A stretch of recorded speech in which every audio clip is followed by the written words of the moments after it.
સ્વાધ્યાય 4.11 એક ટ્રક સ્થિર સ્થિતિમાંથી શરૂ કરીને 2 મીટર પર સેકન્ડ સ્ક્વેરની પ્રવેગિત ગતિ કરે છે. ટી બરાબર 10 સેકન્ડે ટ્રકની ઉપર ઉભેલી જમીનથી 6 મીટર ઊંચાઈએ એક વ્યક્તિ પથ્થરને પડવા દે છે.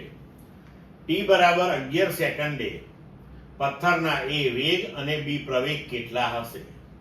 હવાનો અવરોધ અવગણો.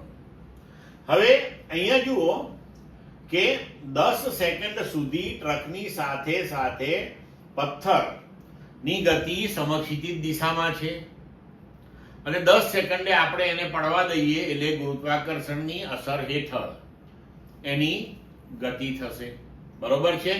તો હવે આપણે આ જે કુલ સમયગાળો છે તેને 2 વિભાગમાં વિચારવો પડશે.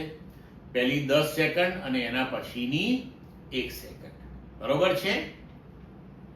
તો હવે જુઓ કે પ્રારંભમાં ટ્રક સ્થિર છે એટલે કે પથ્થર પણ તેની અંદર સ્થિર છે.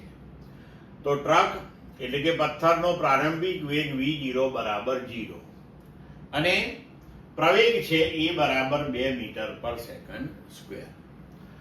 તો 10 સેકન્ડ પછી ટ્રકનો જે વેગ હશે એ જ પથ્થરનો વેગ હશે સમક્ષિતિજ દિશામાં.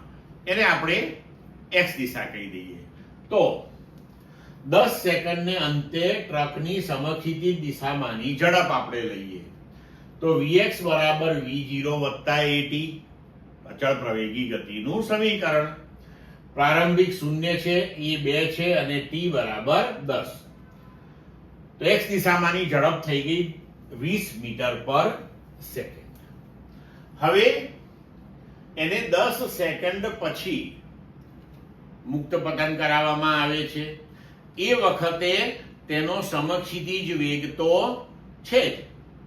તો હવે પદાર્થ પ્રક્ષિપ્ત ગતિ કરશે. બરોબર છે? તો હવે ટ્રકની ટોચ પરથી તેને મુક્ત પતન કરાવીએ. હવે એ ગુરુત્વાકર્ષણની અસર હેઠળ આવી ગયો. બરોબર? તો હવે તેનો પ્રારંભિક વેગ જે છે y દિશામાંનો એટલે કે અધો દિશામાંનો એ શૂન્ય હશે કારણ કે આપણે એને મુક્ત પતન કરાવ્યું છે. તો હવે 1 સેકન્ડ પછી કારણ કે આપણે 11 સેકન્ડે કુલ શોધવાનું છે.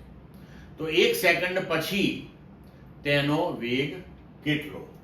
તો આપણે ફરીથી સૂત્ર વાપરીએ vy બરાબર v0y વત્તા ayt.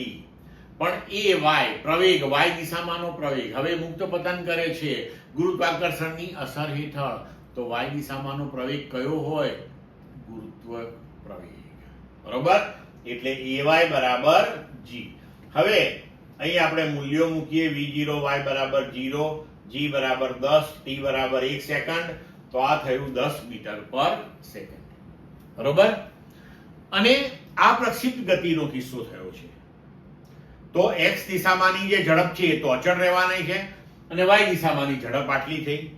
તો હવે તેની પરિણામી ઝડપ એટલે કે તેનો પરિણામી વેગ જે છે એ આપણે 11 સેકન્ડને અંતે જે શોધવાનો છે. તો x દિશામાંનો વેગ અને y દિશામાંનો વેગ બંને પરસ્પર લંબ થયા. તો પરિણામી વેગ બરાબર √vx² + vy² થી આપણને મળે.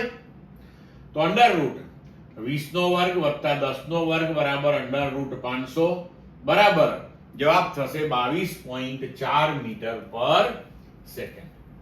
ક્લિયર મિત્રો? હવે જુઓ કે પ્રવેગ કેટલો થશે. તો 11 સેકન્ડે પ્રવેગ લેવાનો છે.